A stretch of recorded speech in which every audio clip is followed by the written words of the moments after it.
Crystal chandeliers spilled light like liquid diamonds over marble floors polished so perfectly they reflected every movement. Men in tailored suits spoke in low, careful tones. Women smiled with practiced elegance, aware that every glance in this room carried weight. This was not just a charity gala. It was a meeting of power disguised as generosity. At the center of it all stood him. The Mafia boss did not need to raise his voice to command attention. He stood still, one hand resting lightly against the back of a chair, his posture relaxed yet immovable, like a predator that did not need to chase. His reputation preceded him into every room. People did not approach him casually. They waited to be summoned. Conversations bent subtly in his direction, as if gravity itself responded to his presence. He ruled through silence, through restraint, through the unspoken understanding that his patience was more dangerous than his anger. Beside him stood his wife. She wore an emerald dress chosen not because she loved it, but because it suited the image he required. The fabric hugged her frame perfectly, elegant without being bold, beautiful without being memorable. Her dark hair was swept into a smooth updo that would not invite fingers or questions. Every detail had been decided long before she stepped into the limousine that evening. She knew better than to ask if he liked it. Approval was assumed, not given. She stood half a step behind him, always half a step. Her role was clear: smile when spoken to, nod when introduced, speak only when necessary, and never long enough to shift attention. She had learned over the years how to make herself smaller without shrinking physically, how to soften her presence until she felt like background music, pleasant, unremarkable, easily ignored. People admired her from a distance, the boss's beautiful wife, elegant, composed, untouchable. No one noticed how her hands remained clasped in front of her at all times, fingers intertwined to keep from reaching out. No one noticed the way her eyes followed him instinctively, measuring his mood, anticipating his needs. No one noticed how alone she was while standing beside the most powerful man in the room. He spoke to other men in brief, controlled sentences. Deals were implied, not negotiated. A nod here, a pause there. Power moved silently around him, invisible but absolute. When someone laughed too loudly, his gaze flicked in their direction and the laughter died instantly. He never had to correct anyone twice. She watched him the way one watches fire, with respect, with fear, with the awareness that warmth and destruction lived in the same place. Their marriage had been announced years ago as an alliance wrapped in romance. The city had whispered about luck and fairy tales, a woman chosen by a man who could have anyone. What the whispers never understood was that being chosen was not the same as being cherished. She remembered the early months when she still believed silence meant strength and distance meant discipline. She had told herself that love did not always look warm, that men like him showed care through protection, not tenderness. She learned quickly not to ask for public affection, not to interrupt, not to reach. The rule had been established early. Never touch me in public. He had not said it loudly. He had leaned in close during their first major appearance together, his mouth near her ear, his voice calm and precise. The words had not sounded cruel then. They sounded practical, like a law of nature, like something she should have already known. She obeyed. Tonight, surrounded by laughter and glasses clinking, the weight of that rule pressed heavier than usual. The room felt tighter, the air thicker. She shifted slightly, her heel catching on the edge of the rug. It was instinct, nothing more. Her hand lifted, fingers brushing the sleeve of his jacket for balance. A small, unconscious gesture, the kind wives made without thinking. His body went still. Slowly, deliberately, he looked down at her hand as if it did not belong there, as if it were an intrusion. He did not pull away, he did not raise his voice. That would have drawn attention. He leaned closer, close enough that only she could hear him. Never touch me in public. The words were soft, precise, final. Her hand dropped instantly, blood rushing to her face as heat and shame collided in her chest. She felt exposed despite the crowd, as if everyone could see the correction carved into her posture. He straightened, resumed his conversation, and the moment vanished for everyone except her. Around them the music swelled, glasses clinked, laughter continued.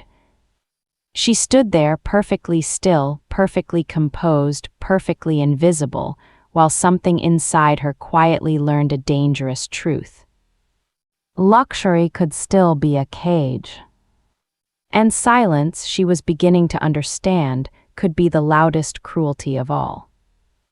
The night deepened as the gala stretched on, and the rule that had been spoken in a whisper began to echo louder inside her than the music surrounding them.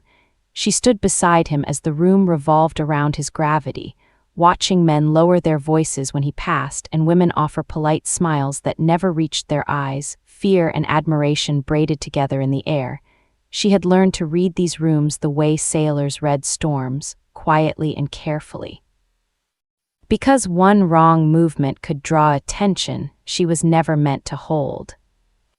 She felt the humiliation long after the moment passed. It settled into her like cold water soaking through silk. Every laugh nearby sounded distant and unreal. Every compliment directed at him felt like another reminder that she was not present as a person but displayed as proof.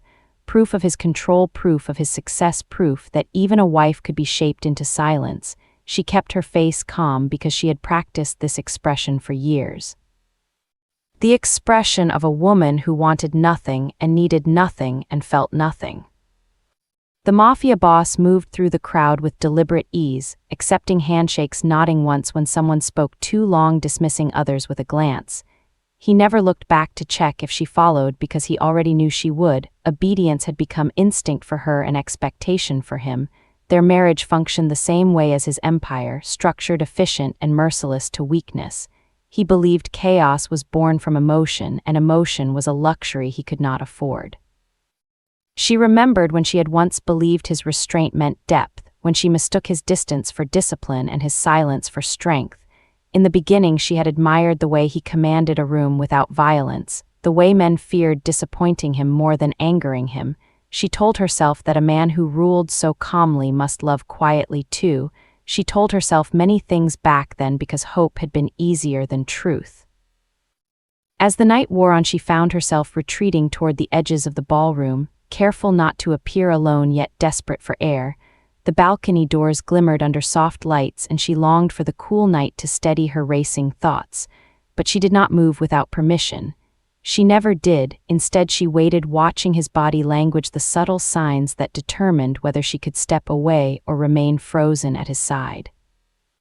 He noticed her shift even when he pretended not to see her at all. His eyes flicked toward her reflection in a mirrored wall, and his jaw tightened slightly.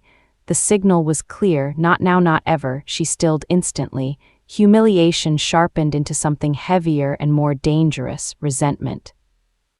She realized in that moment that fear had been slowly replacing love inside her, not fear of his violence but fear of his indifference, fear of disappearing so completely that one day she would forget the sound of her own voice. She thought of the woman she had been before him, the one who laughed too loudly, who spoke with her hands, who believed being seen was not a crime. That woman felt like a stranger now, and the grief of that loss tightened her chest.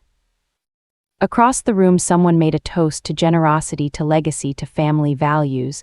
Glasses lifted and applause followed. She did not lift hers. She could not bring herself to celebrate a lie. She watched him smile for the crowd, a controlled, measured expression that never reached his eyes. She suddenly understood that his greatest fear was not betrayal or weakness, but exposure, to be seen as human, to be seen as capable of softness. The rule made sense now in a way that chilled her. Never touch me in public was not about her behavior, it was about his armor. Affection threatened the image he had built, and she had been sacrificed to preserve it. The realization struck quietly but with devastating clarity. She was not his partner, she was part of his disguise. As the music swelled again and the crowd pressed closer, she felt something inside her shift. Not rebellion, not anger, but awareness. Awareness was dangerous, she knew that, yet once it existed it could not be undone. She straightened her shoulders, lifted her chin, and for the first time did not look at him for approval. She looked ahead into the glittering room and felt the faintest spark of something she had not allowed herself to feel in years. Defiance. It was small and fragile, but it was there, waiting, and though she did not yet know what it would cost her, she understood one thing with absolute certainty. Silence had kept her safe, but it had also been killing her, and the rule that forbade her touch had drawn a line she could no longer pretend not to see. Memory came for her quietly in the early hours before dawn when the mansion was still, and even the guards outside seemed distant shadows rather than men with weapons and orders. She lay awake staring at the ceiling, tracing shapes in the dark, and for the first time in years she allowed herself to remember who she had been before she learned how to disappear, before silence became a requirement instead of a choice, before love became something that demanded obedience. She remembered a small apartment filled with books stacked too high on crooked shelves and the smell of cheap coffee in the mornings.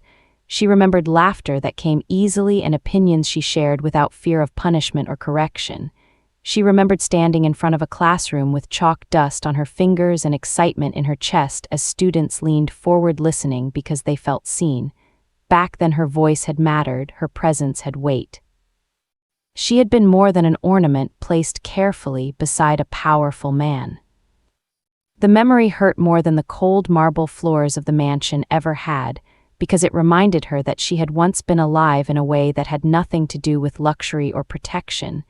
She had chosen him believing she was choosing partnership, believing that his strength would stand beside hers, not eclipse it. She remembered how he had watched her in those early days quietly, intensely, as if studying a puzzle he wanted to solve. She mistook that scrutiny for interest, she mistook his control for confidence, and when he told her the world was dangerous, she believed him because love made fear sound like care. As the months turned into years, the transformation happened so slowly she barely noticed it at first. Invitations declined on her behalf, clothes selected for her tone of voice adjusted to suit his mood. She learned which questions irritated him and which silences pleased him. She learned that expressing joy drew attention and attention invited correction. So she folded herself inward piece by piece until the woman who loved literature and long conversations and messy laughter became a quiet reflection that followed half a step behind. The danger beneath the luxury revealed itself not through violence but through erasure. The mansion was beautiful, but it echoed with absence, rooms filled with expensive objects yet empty of warmth. She walked through them like a ghost, touching nothing, leaving no trace. The staff respected her but did not know her, and the guards acknowledged her presence only as an extension of him. Even her name seemed to lose meaning, spoken only when protocol required it. That night at the gala had reopened something she had buried carefully for years. His whispered rule did not just shame her, it awakened her. She understood now that the rule had existed long before the words were spoken. It had shaped every public appearance, every conversation, every step she took beside him. Never touch me in public meant never remind the world that I am human, and never remind yourself that you exist. Fear settled into her chest, not of him, but of what would happen if she continued living this way. She imagined herself 10 years from now still standing silently, still waiting for permission, still convincing herself that survival was enough. The thought hollowed her out more than any threat ever could. She realized that the most dangerous thing about the life she lived was not the power surrounding her, but the way it had taught her to accept nothing as normal. As the first light of morning crept through the heavy curtains, she made a quiet decision, one that did not yet have a plan or a destination. She would start paying attention again to the parts of herself she had abandoned. She would remember her voice even if she did not use it yet. She would remember what it felt like to be seen even if no one was looking. Awareness settled into her like a slow burning flame, and she understood its risk. Awareness led to questions, and questions led to choice, and choice led to consequences. She was still the wife of a feared man, still protected, still watched, still surrounded by power. But beneath the silk and silence something had shifted. The invisible wife had begun to see herself again, and once that happened, the luxury that once felt like safety began to feel like a trap waiting to close. The decision did not arrive with drama or tears, it arrived with silence so complete it startled her awake before dawn when the mansion breathed in its lowest hour and even the walls seemed to listen. She lay still counting the seconds between her own breaths, aware that this moment was different from all the others, because for the first time she was not waiting for permission to exist. She rose quietly, dressing in the dim light, choosing clothes that would not draw attention, nothing elegant, nothing symbolic, nothing he had ever complimented. The sound of the zipper closing felt louder than it should have, and her heart raced as if alarms might sound at any moment. She expected footsteps in the hall, the click of a door, the low voice that could stop her with a single word. But none came, and that absence frightened her more than resistance would have. The mansion that had once felt imposing now felt watchful as she moved through it barefoot across cold floors, passing portraits and sculptures chosen to project legacy and dominance. None of it belonged to her, and she understood now that it never had. Even the bedroom where she had slept beside him felt like borrowed space, a stage set dismantled by daylight. She did not take jewelry, she did not take gifts, she took only what she needed, because anything more would feel like asking permission after the fact. Outside, the sky was beginning to pale. The guards at the gate were half awake, trained to watch for threats, not departures. She walked past them with her head high, heart pounding every step, a rebellion wrapped in calm. No one stopped her because no one imagined she would ever leave. She realized then how deeply they had underestimated her and how dangerous that assumption would become. The city beyond the gates felt unreal, streets stretching wide and unclaimed, sounds sharper, brighter, alive. She inhaled deeply, tasting freedom mixed with fear and something like grief. A car approached and she raised her hand without thinking, the gesture simple, ordinary, human. And when the driver stopped and looked at her not as an extension of power, but as a woman alone, she nearly broke apart. As the vehicle pulled away, she did not look back at the mansion because she knew if she did, the weight of everything she was abandoning might pull her under. She focused instead on the road ahead, on the uncertainty that waited without protection or privilege. Every mile put distance between her and the man who believed silence was control and possession was love. He discovered her absence hours later when routine failed him, when the house remained too quiet for too long. Staff moved carefully, eyes lowered, sensing a shift in the air. He stood in the doorway of the bedroom, scanning the space as if she might materialize if he stared hard enough. The untouched bed, the empty closet, the absence of her presence struck him with a confusion he mistook for anger. She had not left a confrontation, only a fact, and that unsettled him more than defiance ever could. He was accustomed to enemies who announced themselves, to threats that demanded response. This was different. This was a loss he could not command back into place.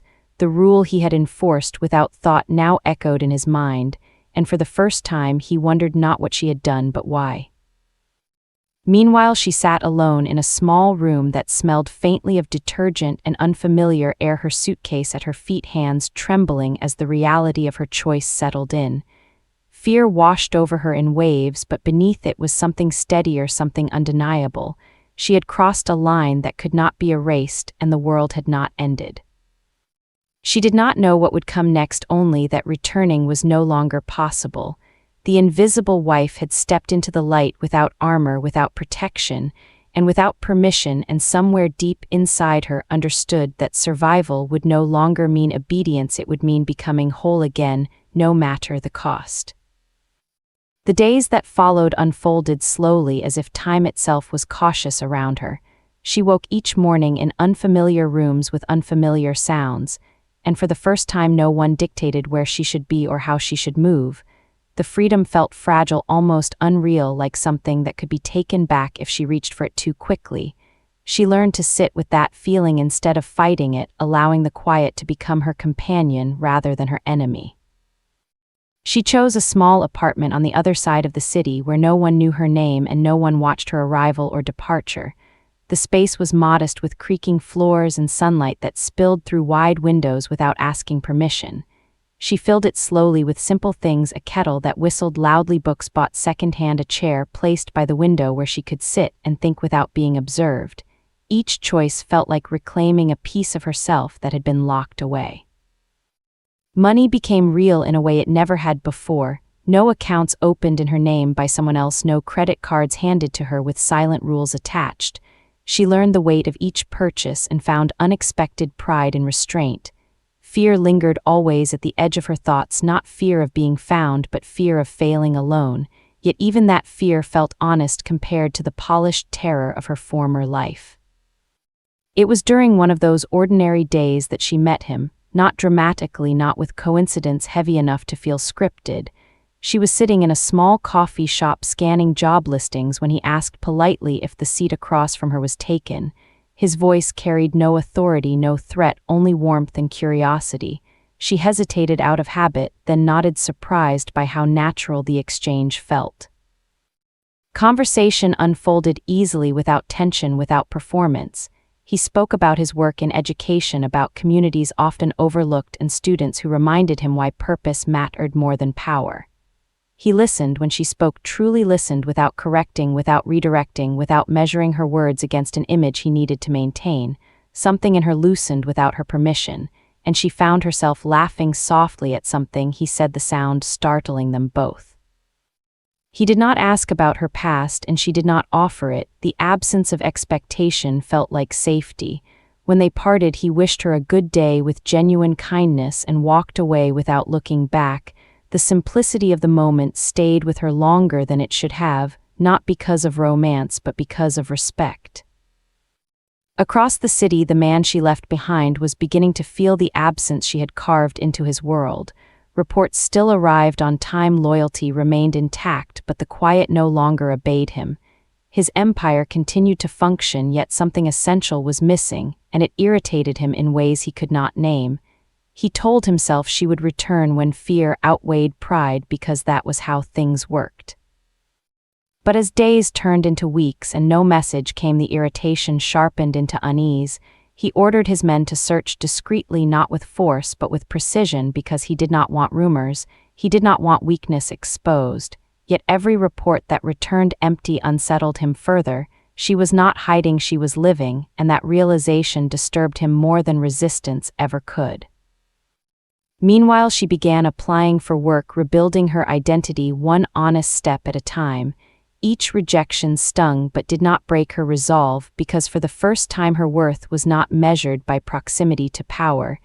She was becoming visible to herself again, and that quiet transformation was more dangerous than any weapon he had ever controlled. The absence she left behind began to rot the foundations of his control in ways no enemy ever had. The mansion still stood guarded and silent, the halls still echoed with obedience, yet the air itself felt disloyal, as if it no longer answered to him. He noticed it first in the mornings when the house failed to move around him the way it once had, no soft footsteps, no quiet presence existing only to anticipate his needs. The silence that once felt like power now pressed against him like accusation. He told himself this was temporary, that she would return when the illusion of freedom shattered under reality. Fear had always brought people back to him, and he believed it would work again. Yet days passed and the certainty began to crack. Reports from his men arrived clean and useless. She was not hiding in fear, she was not begging for protection, she was simply gone, living somewhere beyond his reach without asking permission. Anger came next, sharp and consuming, but it had no direction to strike. He paced his study late into the night, replaying moments he had dismissed as insignificant, her quiet glances, her controlled posture, the way she stopped reaching for him long before he ever noticed. Memory became a weapon turned inward, and he despised it. He had ruled men who killed without hesitation, yet he could not command back a woman who chose to leave. At public meetings he remained unchanged, composed, immovable, feared. But beneath the surface something unstable shifted. He found himself watching other couples with irritation, with confusion, with something dangerously close to envy, hands held openly, laughter, unguarded softness, displayed without consequence. It unsettled him more than threats ever had, because it exposed a weakness he had trained himself never to acknowledge. He began searching for her, not with violence but with restraint, because chaos would signal loss of control, and control was the only language he trusted. Still, each failed laid chipped away at the belief that everything belonged to him.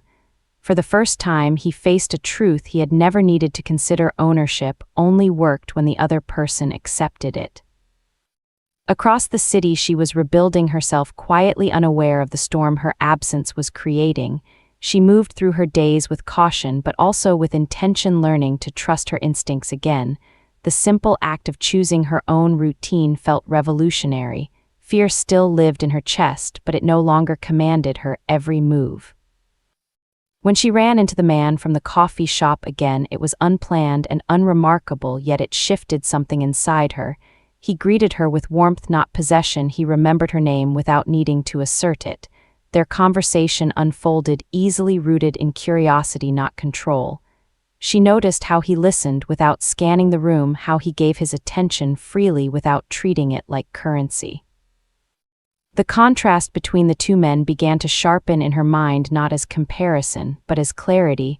One ruled through silence and distance, the other through presence and respect. She realized then that what frightened her most was not the danger she escaped, but the possibility that she had once believed danger was love.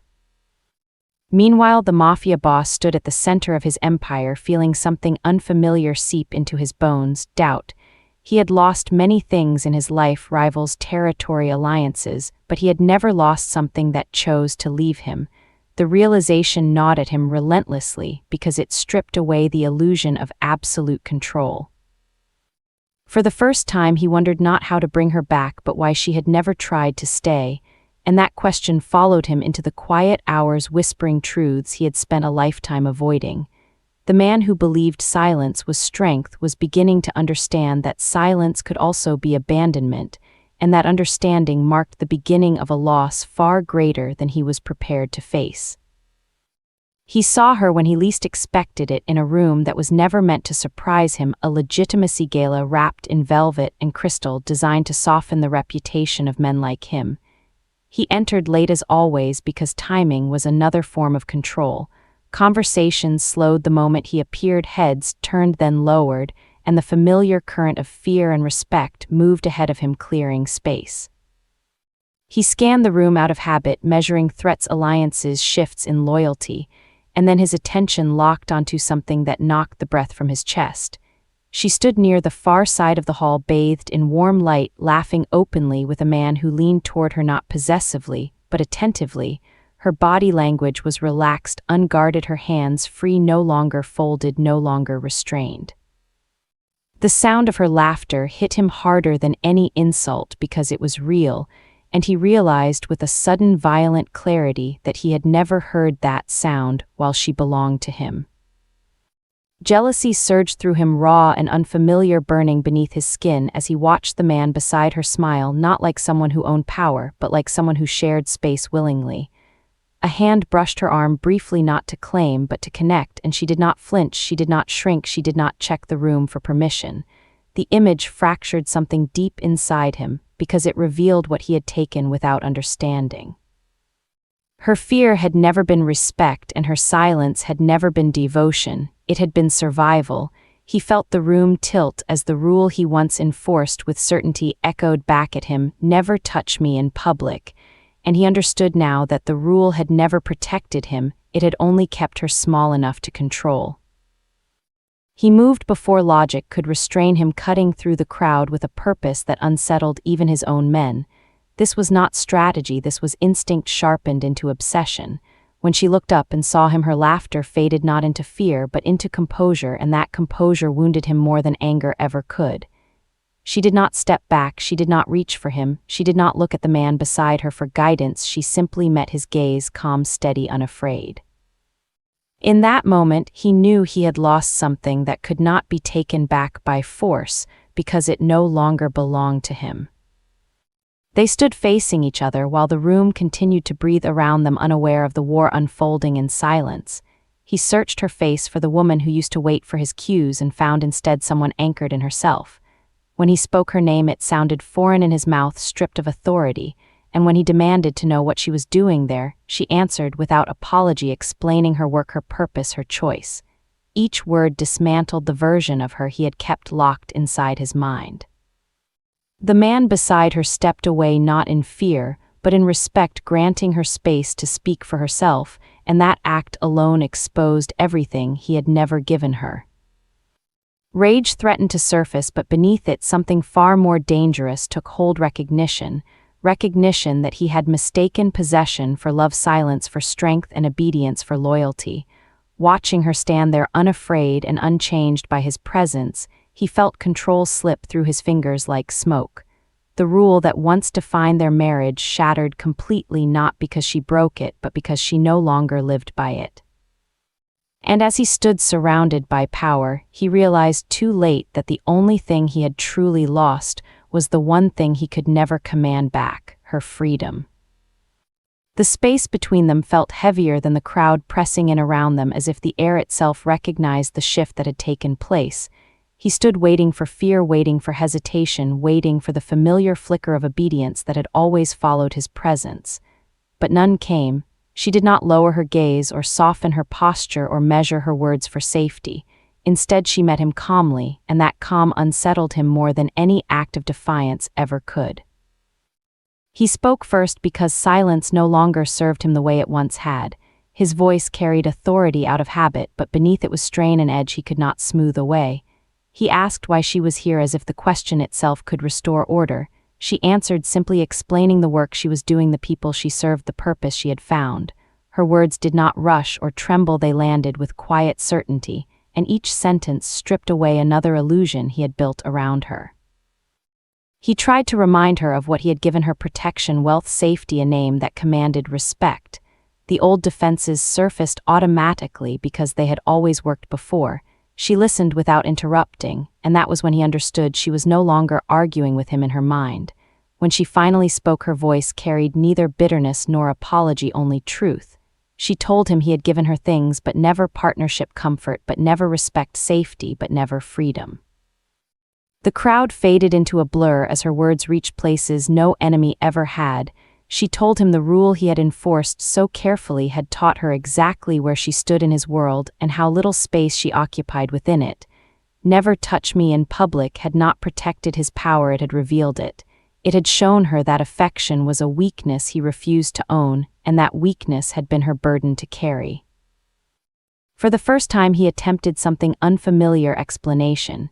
He spoke of danger, of appearances, of enemies watching for cracks. He told her softness invited destruction, and that control was the only way to survive in his world. She did not argue the logic because she understood it now better than ever. Instead, she told him quietly that survival without self was not a victory, it was a slow disappearance, and she had almost vanished completely before she realized what it was costing her. The man she stood with watched from a distance, not interfering, not asserting presence, and that restraint struck him with brutal clarity.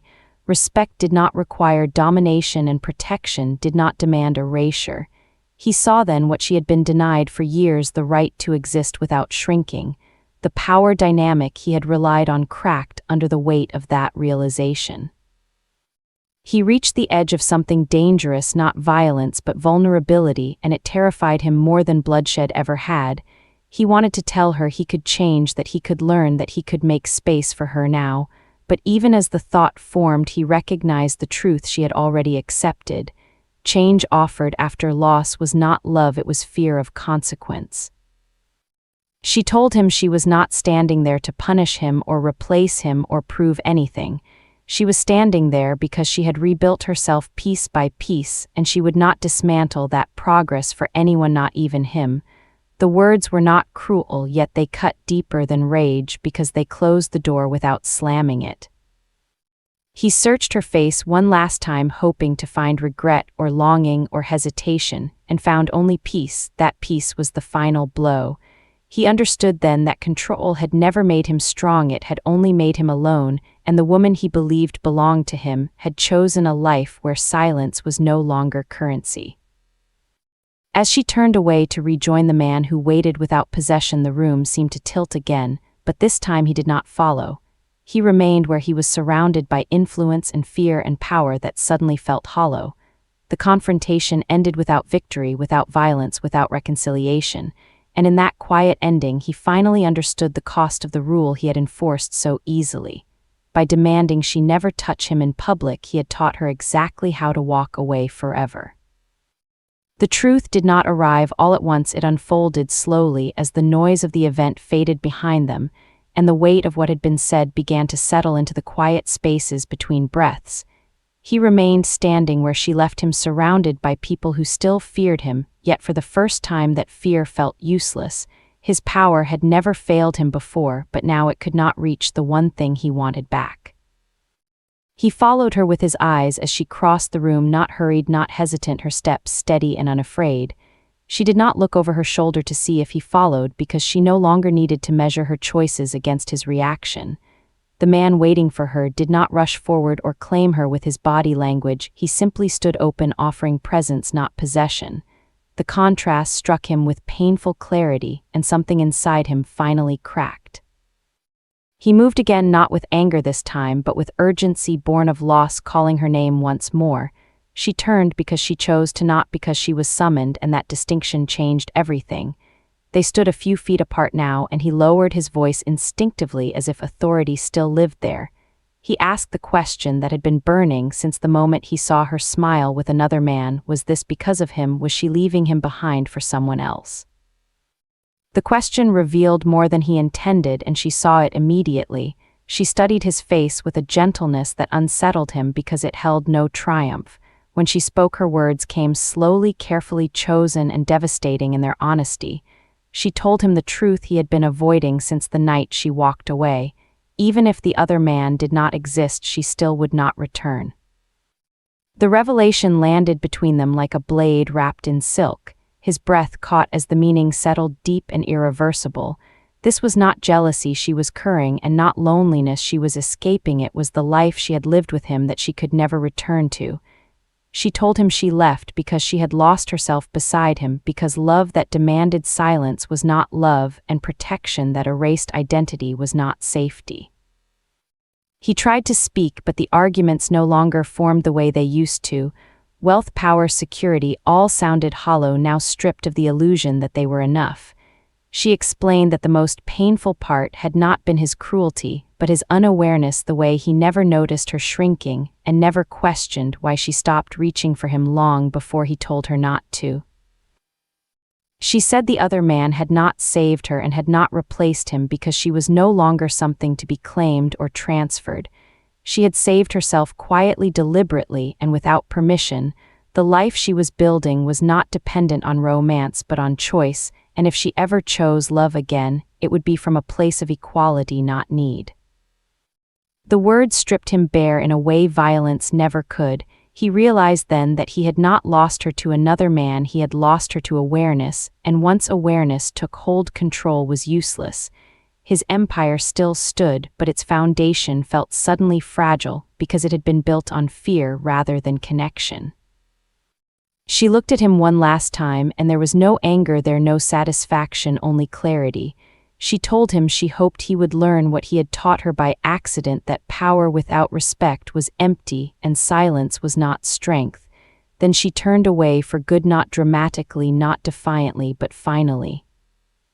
He stood alone as the crowd closed around him again, and for the first time in his life he understood that the most shocking loss was not being replaced, but being left behind by someone who no longer needed to escape. She had not chosen another man over him, she had chosen herself, and that truth followed him long after the room emptied, and the night ended, leaving him to face the consequences of the rule that cost him everything. The city moved on the way it always did, indifferent to the private wars that reshaped lives behind closed doors, and beneath bright lights. Yet for him, everything had changed. Even though nothing visible had fallen apart, his empire remained intact. His name still commanded fear, his men still followed without question, but something essential had been stripped away, and no amount of power could retrieve it. He returned to the mansion that night, and for the first time understood how empty it had always been. The silence that once obeyed him now mocked him. Every room carried the echo of what he had erased, and the weight of that realization settled heavily on his shoulders. Days passed and then weeks, and he did not send men to find her again, because he finally understood the truth she had given him that night. She was not hiding, she was choosing, and force would only prove what she already knew about him instead. He found himself confronting memories he had spent years burying, moments when she had waited patiently for a glance, a word, a sign that she mattered, moments he dismissed. Because they did not serve his image, he saw now that every time he demanded distance, he had carved another wound and called it discipline. He began to unravel the habits that had once defined him, not publicly, not dramatically, but privately, painfully questioning the rules he had lived by for so long. He realized that fear had been his greatest ally and his greatest limitation. It built an empire but destroyed intimacy. It commanded loyalty but suffocated love. And in that understanding, he faced the most dangerous enemy of all, himself. Across the city, she continued to build a life that belonged entirely to her, the work she chose, the people she allowed, closed the rhythms of days shaped by purpose. Rather than permission, she no longer flinched at loud voices or measured her worth by proximity to power. She had learned to trust her own presence, and that trust transformed everything. The man who walked beside her did so without ownership, without demand. He did not complete her, he respected her, and that difference made all the difference in the world. Time softened the sharpest edges of the past without erasing its lessons, and one afternoon, by chance, their paths crossed again in a small, ordinary place. A cafe filled with quiet conversation and sunlight. He noticed her first, as he always had, but this time the feeling that rose in his chest was not rage or longing, it was acceptance. She looked at peace, and that peace no longer felt like an accusation, it felt like an answer. She met his gaze and offered a small nod, a gesture of closure, not reconciliation. And in that moment he understood something he had never allowed himself to learn, that love was not proven by possession or control, but by the ability to let go without bitterness. She turned away and continued on her path, and he remained seated watching the city move past the window, carrying lives he could not command and futures he could not dictate. That night he made a decision not to reclaim what was lost, but to change what remained. He began dismantling parts of his world, not his power, but his dependence on fear. He invested in rebuilding rather than dominating, in teaching rather than silencing. The work was slow and often painful because transformation offered no applause.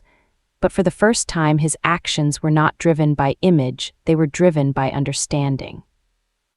Her story was no longer tied to his, and that was the greatest truth of all. She had not won by replacing him, and he had not lost because of another man. The ending was not about romance or revenge, but about identity. She had reclaimed herself, and in doing so taught him the most costly lesson of his life, that love does not shrink people, it expands them, and any power that demands silence will eventually be left